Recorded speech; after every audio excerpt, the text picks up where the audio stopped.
Amém? Vamos ler um verso aqui da palavra de Deus que está em Provérbios. Vamos ler juntos? Está aqui. Está aberta a minha Bíblia, mas eu gosto de ler ali com vocês. Amém? Digam comigo.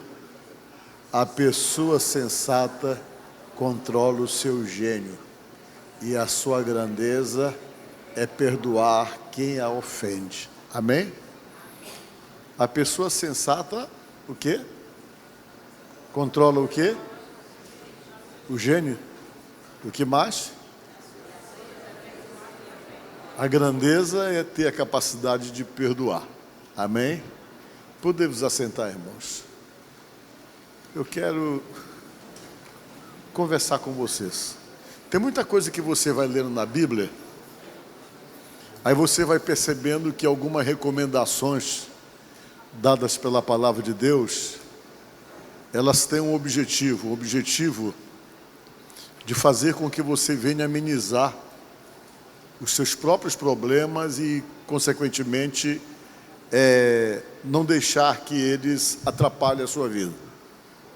Às vezes a gente para falar que nós somos atacados, e é muito comum nós olharmos sempre para nós mesmos e reconhecermos em outras pessoas a razão pela qual, às vezes, nós temos atitudes totalmente descontroladas, atitudes totalmente fora do controle. A gente nunca para perceber, por exemplo, que às vezes muitos dos nossos problemas estão diretamente ligados à maneira como nós costumamos agir, às vezes algum tipo de comportamento que gera as nossas dificuldades e que vai gerando problema. E para essas questões ligadas a situações que nós estamos de alguma forma construindo pela falta de uma transformação, pela falta de uma mudança, Jesus e a palavra tenta somente nos chamar a atenção sobre a importância de mudarmos, a importância de termos aquele autoconhecimento, a capacidade de nos conhecermos e percebermos, por exemplo, que existem algumas coisas em nossas vidas que devem ser pensadas, analisadas, removidas como prática nossa, como ações constantemente cometidas, muitas vezes para resolvermos problemas que são ali como que recorrentes na vida da gente. Uma certa vez uma senhora chegou e disse: Pastor Paulo, eu queria que você fosse orar lá na minha casa. Ela disse assim. Eu disse: por que o senhor quer que eu vá na sua casa? Ela disse: porque lá todo mundo tem raiva de mim na minha rua porque eu sou crente. Ela falou assim.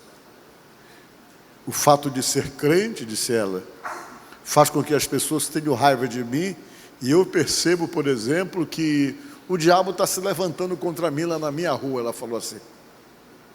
Quando ela me falou assim, eu já sabia que era tudo contrário daquilo que ela estava falando.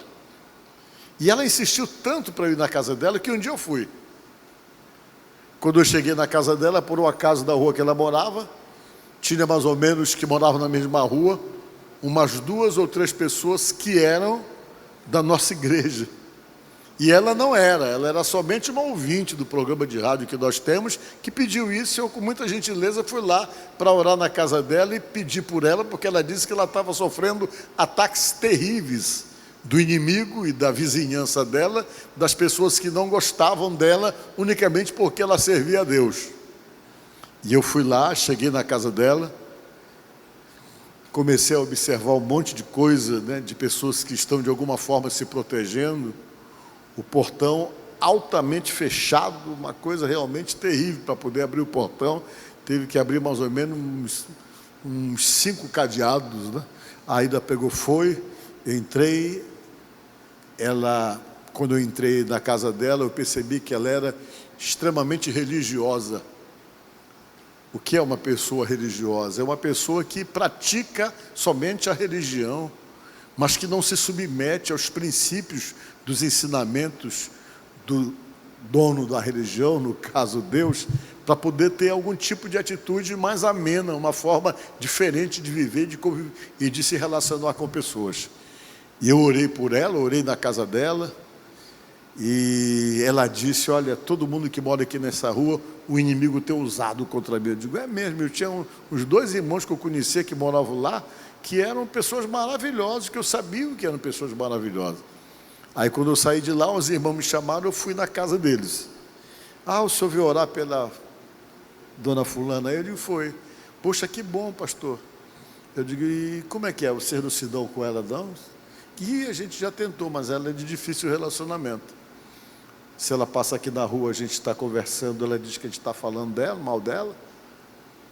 Ela imagina isso e ela volta e diz, olha, vocês estão falando mal de mim. Ninguém pode conversar, que na cabeça dela, a conversa de duas pessoas já estavam falando mal dela. E ela, os meninos costumam brincar aqui de futebol na rua, aqui, os garotos menores, meninos de 10, 11 anos, e quando a bola cai lá para o lado do terreno dela, que passa lá do muro dela, ela joga a bola toda vez cortada, ela corta a bola.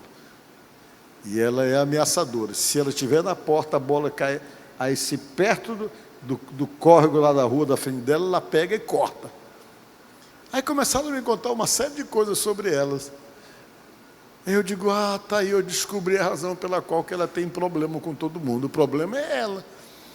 Mas ela não consegue ver isso, não consegue reconhecer isso. É aquilo que a gente tem falado aqui para vocês do eu cego, né? O que é o eu cego? É aquilo que você não consegue ver de você mesmo. Quando alguém chega e diz, olha, você é assim, não, eu não sou assim. Você não se reconhece dentro daquilo que as pessoas falam sobre você. Alguém diz, você é muito genioso. Que nada, eu sou calmo demais. Ele fala assim. Você é muito violento. Que nada, eu não sou violento. Ele nunca reconhece nada. Com relação às críticas que posso fazer a ele, o reconhecimento das atitudes, porque ele tem um eu completamente cego, que é aquilo que eu já falei para vocês aqui, do eu cego, do eu público, aquelas coisas todas que nós já falamos numa pregação. E às vezes as pessoas são assim. O eu cego está tão cego que ele não consegue olhar para dentro de si mesmo a ponto de perceber as coisas que precisam mudar nas suas atitudes, mudar no seu comportamento. Ela estava criando desafeto por causa de uma bobagem que ela poderia corrigir, que era o gênio forte demais. Tinha um gênio descontrolado. E às vezes tem pessoas que são exatamente assim. São tão descontroladas que a bênção de Deus começa a ficar distanciado da vida dessa pessoa.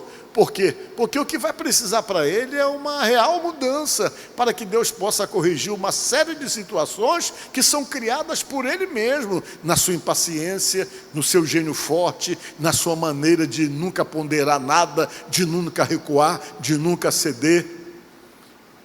E você percebe então que as pessoas vão sendo assim. Tem pessoas que as coisas têm que ser só do jeito dele. Se não for do jeito dele, ele nunca sai junto, ele nunca caminha junto com coisas que não estão ligadas àquilo que ele pensa, àquilo que ele acha e do jeito que ele acha que tem que ser. Tem pessoas que são extremamente inflexíveis. Tem pessoas que são inflexíveis. E a pior coisa que tem, você conviver com uma pessoa inflexível, uma pessoa que não tem flexibilidade para poder conviver, para poder se relacionar. A física diz que tudo aquilo que não é flexível quebra. Imagine vocês que isso se transfere também para nós, para a nossa vida, para as nossas convivências, para os nossos relacionamentos. Se você não aprende a ser flexível, o que vai acontecer? Que vai ser muito difícil para a pessoa que convive com você. Vai ser muito difícil a pessoa conviver com você e conseguir ser feliz ao teu lado. Por quê? Porque a falta de flexibilidade torna essas pessoas assim insuportável de convivência. As pessoas às vezes têm um prazo de validade para poder conviver com essas pessoas difíceis, que são inflexíveis, que não ponderam, que não recuam nunca, que sempre estão certas. Parece assim que nunca erram. As pessoas que são assim, elas nunca pedem perdão. Elas nunca reconhecem que estão erradas. Estão fadadas a viverem sozinhas, porque se torna difícil para qualquer ser humano viver com uma pessoa intolerante, viver com uma pessoa difícil, viver com uma pessoa inflexível. Não tem que aguente, às vezes nem os filhos aguentam. E se torna então uma vida complicada para as pessoas que vivem exatamente assim. Aí você vai para a palavra de Deus, descobre que a palavra está cheia de recomendações, de coisas que vão melhorar a sua vida, que vão melhorar você. A primeira coisa que nós lemos aqui, nesse texto aqui, é isso. É controlar o seu gênio. Como é o teu gênio? Você é pavio curto, é estressado demais? A ciência diz que você vai morrer cedo. A ciência. Porque eu estava lendo alguma coisa esses dias, que 5 minutos de estresse, 5 minutos de raiva que você passa, você excede o seu cortisol, que demora de 5 a 7 horas para você desenvenenar do cortisol em excesso que você realmente produz por conta do seu estresse. É por isso que a medicina fica falando para você não se estressar. Porque está comprovado que, na medida que você vai produzindo esse cortisol, ele vai envenenando a sua vida. O cortisol é muito importante, esse hormônio, mas com excesso, ele envenena você. E eu estava vendo no que é que ele envenena, eu fiquei apavorado. Pode brigar comigo que eu estou calminho agora. Olha, depois que eu vi isso aqui, ele causa problema físico, emocional, ele ajuda no metabolismo na quantidade, na situação normal, né? Mas o excesso dele causa excesso de peso, fadiga, eu estava olhando aqui, problemas do sono, meu Deus, causa problema da pele e ainda causa saúde mental. Coisas que você produz, que é o cortisolzinho, que é o mais grande que fica acima do rins, né? Diz que quando você se estressa, ele começa a liberar para poder equilibrar o seu estresse e libera em excesso. E na medida que ele libera em excesso, você vai começando a ter as consequências disso. Coisas que você poderia resolver se você aprendesse a controlar o seu... Controlar o quê? Vamos falar alto, vamos lá. Se você aprender a controlar o seu... Se nós aprendermos a controlar o nosso... Porque a gente acha que só o gênio dos outros que é ruim.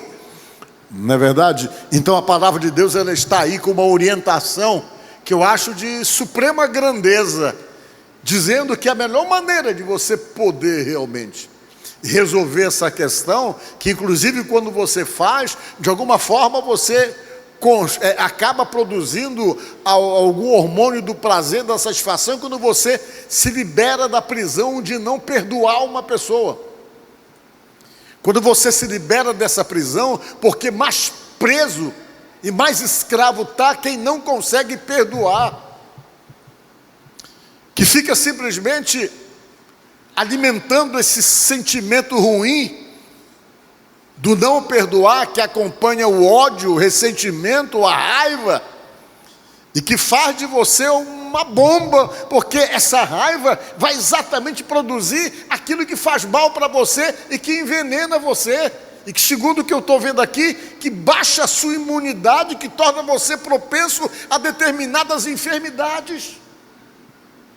E a Bíblia está cheia dessas recomendações para nós aprendermos a viver, aprendermos a nos relacionarmos bem com as pessoas. Não adianta estar aqui pedindo, Deus abençoa a minha casa, se você é o maior genioso. Não adianta, Senhor abençoa a minha família, a gente está brigando muito, se você é o maior briguento, não vai resolver nada, porque Deus não tem como abençoar, porque a bênção dele passa pelo fato de poder fazer você entender da necessidade de mudar, de ser transformado, de ter um comportamento e uma atitude totalmente diferente daquilo que realmente afeta você acima de tudo. Então, quando você vai, que você controla, baseado aqui pela sabedoria de Salomão, que você controla esse gênio, você consegue, ao controlar o gênio, ter a capacidade de poder perdoar, que é uma das coisas que mais a Bíblia insiste para nós, tentando nos ensinar a perdoarmos, porque quando você perdoa, a pessoa mais abençoada é você que está perdoando. E olhe, Deus força a barra para que haja perdão. Ele chega a dizer: olha, se você não perdoar, eu também não te perdoo, disse Deus. Se você não perdoar, eu não vou nem aceitar a sua oferta. A sua oferta eu não aceito se você não der perdão. Praticamente se torna nulo tudo aquilo que nós vamos oferecer para Deus, se não houver em nós essa disponibilidade de perdão, de nos livrarmos de qualquer mágoa, qualquer ressentimento, qualquer ódio, qualquer raiva que esteja ali encrostado na alma da gente, no coração da gente. Isso nos atrapalha completamente naquilo que diz respeito aos benefícios de Deus que nós queremos para a nossa própria vida. Vamos ler mais um versinho aí. Dá para ler, dá? Dá? Não permita que a ira, o quê?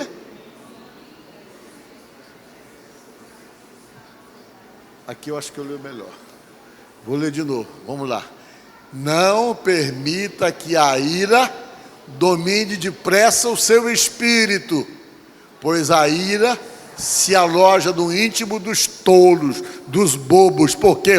Porque vai fazer mais mal para a pessoa que está descontrolada e irada do que para a pessoa que ele fica nutrindo aquele sentimento de raiva ou de ressentimento. Ele morre primeiro porque às vezes a pessoa nem sabe como é que ele está. Ele que fica guardando aquilo, mas às vezes a pessoa nem está sabendo disso. É o que diz a palavra de Deus, a gente vai observando esses detalhes. Então está dizendo aí, sempre é Eclesiastes, eu acho, é Eclesiastes, né? Não permita que a ira domine você. Talvez você tenha muitos motivos para permanecer irado, porque o grande problema é ser dominado pela ira. Como é? Deus reconhece que qualquer um de nós ficamos irados. Quem nunca se irou, né? Já me irei várias vezes, já fiquei transtornado. Vocês estão entendendo? A gente se ira, a gente fica com raiva de muitas coisas que podem acontecer ao longo da nossa vida. E a Bíblia reconhece isso como normal, você ficar com raiva, você se irar. O problema da palavra de Deus é você ser dominado por isso e deixar que isso fique dentro de você e vire um ressentimento e uma mágoa. É isso que a Bíblia diz que não pode acontecer. Diz a palavra: não se põe o sol sobre a vossa ira, diz a Bíblia. Não se ponha o sol sobre a vossa ira. Para você não levar o ressentimento, a mágoa, a raiva, o ódio para o dia seguinte, está dizendo a palavra de Deus. E quando a Bíblia diz isso, ela fala que isso vai apodrecer os seus ossos. Vai atrapalhar você, diz a palavra de Deus. Vai gerar dificuldades para você. Você vai sentir em você os resultados negativos de guardar mágoa, de guardar ressentimento, de guardar raiva de alguém. Enquanto você não procurar se despir disso, tem uma série de bênçãos de Deus que não vão se configurar na sua vida. Não se configura na vida da gente nada se nós estivermos bloqueados por esse ódio, por essa raiva, por esse ressentimento ou por essa incapacidade de perdoar. A Bíblia deixa claro que as bênçãos de Deus ficam praticamente nulas no que diz respeito à nossa própria vida. É necessário então nós irmos e corrigirmos e consertarmos essas coisas para que Deus possa vir confirmar as suas promessas, as promessas que Ele tem. Elas não cabem na vida daqueles que estão bloqueados pelo ressentimento, pela mágoa, ou pelo ódio de alguém, ou quem quer que seja. Isso é o que nos diz a palavra de Deus. Vamos ver mais um verso.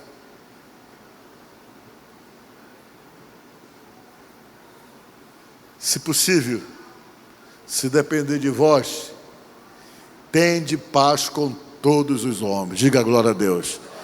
Se o problema é alguém, Se ele é estressado, ele que fique para lá com o estresse dele. Se é uma pessoa descontrolada, desequilibrada, desajustada, que tem tornado o teu dia ruim, porque às vezes você tem pessoas que parece que tem essa especialidade de tornar os nossos dias ruins, de fazer com que os nossos dias se tornem dias pesados, às vezes por pessoas que são amargas, pessoas que são difíceis. A Bíblia diz para a gente olhar com um olhar de misericórdia para essas pessoas. Existem pessoas que parece que nada está bom. Qualquer conversa que você tem com ele, sempre a primeira coisa que sai é algum tipo de insatisfação demonstrada, é uma demonstração de raiva, uma demonstração de ressentimento, de mágoas crônicas na alma. E às vezes essa pessoa quer conversar com você, se afaste, porque senão você vai ficar contaminado, é o que diz a própria palavra de Deus. Tem pessoas que parece que já estão com a vida amarga de uma maneira crônica. E dependendo da convivência próxima que você tem, ela consegue estragar o seu dia. Por essa forma de agir e por esse tipo de gênio totalmente alterado. A Bíblia fala isso. E a palavra está dizendo aqui exatamente coisas que são importantíssimas. Se depender de você, tenha paz com tudo. Que você não seja o fomentador do problema que a pessoa tem. Se ele quer brigar, deixa ele brigar sozinho. Se ele quer te afrontar, foge da afronta. Não revira a afronta. Não deixa que a tua paz seja afetada ou simplesmente agredida por alguém que está descontrolado, alguém que está totalmente desestruturado emocionalmente, que anda ferido, machucado, a ponto então de ferir pessoas com quem convive, com quem se relaciona. A gente tem que tomar muito cuidado. Porque o diabo, ele se aproveita muito dessas coisas para poder tirar a tua paz, para poder desajustar você. Tome cuidado com o que o inimigo fala pela boca das pessoas. Eu aprendi que ele tem 3 secretários, o inimigo da vida da gente, o capeta. Coloca aí os 3 secretários que ele tem. O diabo tem 3 secretários. Eu ouvi dizer, fiquei sabendo e me contaram. Vocês estão entendendo? Ouvi dizer, fiquei sabendo ou me contaram. Tome cuidado com isso, porque tem pessoas que sempre vêm com esse ouvir dizer, me contaram, para poder acabar com o seu dia. Chegam e vêm com essas histórias, e você já fica pensativo o dia todo, já fica desajustado, desequilibrado emocionalmente. Não se deixe afetar, porque uma das artimanhas do maligno é usar exatamente esses secretários para colocar coisas na tua cabeça, para acabar com a tua paz, para acabar com o teu equilíbrio, por coisas que realmente falam, e você tem que tomar muito cuidado, que parece que tem pessoas que são mensageiras exatamente para poder tirar o sossego da tua alma. O que Deus quer é que você esteja tão equilibrado em Deus, tão sustentado em Deus, a ponto de que nada do que falarem para você seja capaz de desajustar você, desequilibrar você, a ponto de você saber, acima de tudo, que o seu equilíbrio é Deus em toda e qualquer situação. Ser equilibrado por Deus. Essa do secretário é boa, né? Sempre tem, né? Sempre tem. O capeta sempre manda esse secretário aí. Vamos ver mais um versozinho aqui para a gente ficar conversando sobre o assunto um pouquinho mais, hein? É Provérbios 15, 18, né? O homem que se irrita facilmente provoca briga. Mas quem é paciente acalma a discussão. Diga glória a Deus. Paciência. Ah, meus irmãos, essa é uma virtude tão difícil para qualquer um de nós, mas ela pode ser trabalhada na vida da gente por Deus. Essa paciência, a Bíblia diz que ela é fruto do Espírito Santo. É uma coisa que você pode adquirir de Deus. Se você pede a paciência, Deus, eu sei que eu sou muito genioso, eu sou muito desajustado, eu sou muito desequilibrado, eu preciso de paciência. Deus vai trabalhar essa paciência em você. Amém? Quem está precisando de paciência aí, levante a mão. Meu Jesus, é muita gente. Pois olha, eu vou falar para você uma coisa. Olha, quem quer pedir paciência para Deus hoje, levante a mão. Nem conto para você o que acontece quando a gente pede paciência. Quando você pede paciência, você recebe uma provocação atrás da outra. Sabe para quê? Para você poder desenvolver a paciência. A melhor maneira que você tem para desenvolver a paciência é você tomar conhecimento da necessidade de ter essa paciência e conseguir o quê? Interpretar as situações em sua volta com uma maneira de poder fazer com que você desenvolva a sua paciência. Você chega, meu Deus, me dá paciência. Aí, meu irmão, o que vai aparecer de gente te provocando para você desenvolver essa paciência não é brincadeira, mas ela é necessária para o seu próprio bem, baseado pelo que diz a palavra de Deus. A paciência gera uma blindagem dentro de você. A paciência pode impedir você de morrer cedo, porque tem muita coisa que acontece na vida das pessoas de uma forma assim, precipitada por conta da falta da paciência. Às vezes a gente tem que ter paciência, né? Um exemplo para vocês. Uma vez eu ia com o meu carro bem ali, por lado do bairro de Fátima, eu ia até para um programa de rádio. Aí quando o sinal é para mim, eu entro. Quando eu entro no sinal, um cara entra no sinal fechado, quase que eu bato nele. Eu botei a cabeça para o lado de fora, quase que gritava assim: ô, seu incircunciso. Esses eram os palavrões da Bíblia de antigamente, era incircunciso. Eu peguei e falei, só fiz assim, opa, falei para ele assim, quase. O cara ficou muito irritado. Quando eu vejo, ele parou o carro do lado, quando eu passei dele, ele me mostrou um revolvão desse tamanho, ó. Aí eu digo, meu Deus, agora ficou ruim. Eu acelerei meu carro, ele acelerou atrás com a mão para o lado de fora, com o revolvão assim, apontando para mim, fazendo assim, eu puxava o carro para cá. Aí eu digo, meu Deus, se esse cara atirar. Foi um desespero, eu entrei na Avenida dos Africanos, esse camada atrás de mim, para eu poder, e ele perto de mim, para eu poder realmente me sair dele. Ele estava muito perto, eu senti que baixou o Schumacher assim em mim de repente. Eu dei um cavalo de pau, entrei para a esquerda assim, em cima da hora ele estava muito perto, ele pegou, passou do retorno, freou para voltar, mas não deu que vinha outros carros. Aí eu entrei para a esquerda, fui embora, que eu ia lá para a rádio, digo, meu Jesus, obrigado porque o Senhor me livrou, era melhor eu ter ficado calado para esse cara. Já pensou se ele me atira? Às vezes tem coisinha que falta paciência, coisinhas simples, que pode gerar todo um turbilhão em sua própria vida. Eu já estava me arrependido de ter chamado ele de circunciso naquele momento ali. Eu estava totalmente arrependido, mas eu já estava dentro do fogo. Agora eu tinha que fugir, porque eu não sabia o que ele estava disposto a fazer. Então, às vezes, a paciência faz com que muitas coisas sejam evitadas na nossa própria vida. Diga glória a Deus. É importante ser paciente. Nós lemos aqui o texto que, olha só, quem é paciente acalma o quê? A discussão. É muito difícil brigar com pessoa paciente.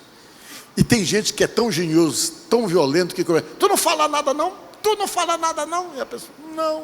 Tu não fala. Ele fica mais irritado, genioso. Não é? Mas ele tem que recuar. Ele recua porque ele não tem ressonância nas agressões e do desajuste dele. Então, uma hora ele para. Mas a Bíblia diz que se você responde para o genioso, ele É a mesma coisa que a Bíblia diz de jogar lenha na fogueira, diz a palavra de Deus. Então, nesta noite, eu estou aqui conversando com vocês, dizendo que, às vezes, muitos dos nossos problemas estão intrinsecamente ligados à nossa falta de mudança em algumas áreas da nossa própria vida. Quando a gente reconhece isso, que bem, eu admito que eu sou genioso, eu admito que o meu gênio tem dado muito trabalho para a esposa que vive comigo, eu admito que o meu gênio tem dado muito trabalho para o marido que vive comigo, porque eu acho que às vezes as mulheres são mais geniosas, não sei, eu tenho a impressão assim. Será que é? Não, são os homens, né? É mulher, né? O gênio de mulher é uma coisa muito séria. Quando ela resolve falar assim, 10 mil palavras em 1 segundo em cima da sua cabeça, não tem ninguém que resista. Você vai desenvolver e trabalhar a sua paciência com alguém que fale atrás de você, igual a mulher do piolho, daquela história que eu contei para vocês. Você sabe da história da mulher do piolho? Não? Eu vou ter que contar essa história. Você imagina só o que é que causa briga, né? A história conta que tinha um casal que eles brigavam muito, eles brigavam demais. E a mulher dele percebeu que quando ela não tinha mais argumento para afetar ele, ela sabia que bastava ela falar o apelido dele, que era o apelido que ele odiava. Quando eles começaram a brigar, que ela queria fazer o negócio ficar mesmo no auge da discussão e do ficar assim nos limites do assassinato, né, que tem relação que vai assim, que chega no limite de acontecer uma loucura. Ela começava a chamar de piolho ele. Ela dizia assim, tu pode me bater, mas tu é o piolho. Ele falava, meu irmão, ele ficava desesperado. Ele tentava tapar a boca dela. Não, me bate, mas tu é o piolho. Não tem mulher atrevida assim? Hoje elas estão mais atrevidas ainda, porque sabem que se relar um dedo, dá umas cadeias feias, né? Os homens hoje estão mais espertos com relação a isso aí. Graças a Deus, mulher hoje é intocável. Eu acho isso fora de série, honestamente falando. E ele era daquele tempo, e cada vez que ele falava para ela, não fala isso, não fala, ela pode me bater, mas tu é o piolho. Ele ficou tão revoltado com aquilo, a briga acabava, ele pensou, o dia que nós formos brigar de novo, eu sei o que eu vou fazer com ela.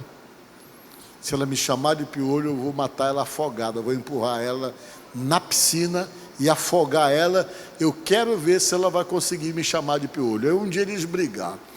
Quando eles brigaram, começou a discussão. Quando ela percebeu que estava perdendo espaço, ela começou, olha, tu pode me bater, mas tu és o piolho.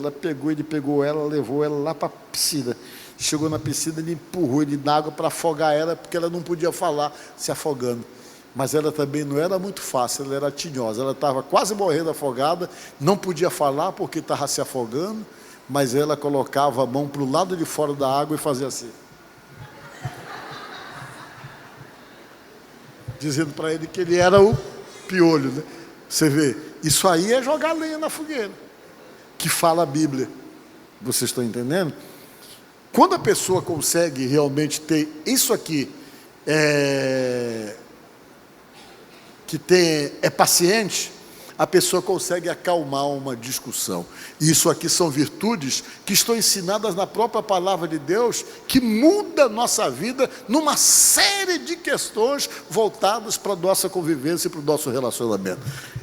E essas obras de mudança na vida da gente são obras de Deus. Uma das coisas que Deus está querendo é que você seja uma pessoa diferente, que as pessoas olhem para você e consigam perceber uma diferença nas suas ações, uma diferença nas suas atitudes, uma diferença no seu gênio, uma diferença sua de poder tratar com pessoas com quem você ama, com quem você convive. Essa diferença são obras de Deus, são obras do Espírito Santo que transforma a vida da gente. Mas essas transformações só é possível quando a gente de fato se submete a Deus, à sua palavra, aos seus ensinamentos, e a gente começa a se reconhecer naquilo que a Bíblia reprova. Começamos então a nos reconhecermos em tudo aquilo que a Bíblia tem exatamente uma pontuação de reprovação. E quando você reconhece isso e que há em você a necessidade de mudança e que você está procurando isso, você reconhece e começa a dizer: Deus, me ajuda a mudar. Diga glória a Deus. E Deus vai e ajuda você a mudar. Então que essas mudanças de Deus, do Espírito Santo, possa trabalhar na minha vida, na sua vida, na nossa vida, para que possamos melhorar como pessoas e melhorarmos, acima de tudo, como seguidores de Jesus. Amém? Que Deus te abençoe.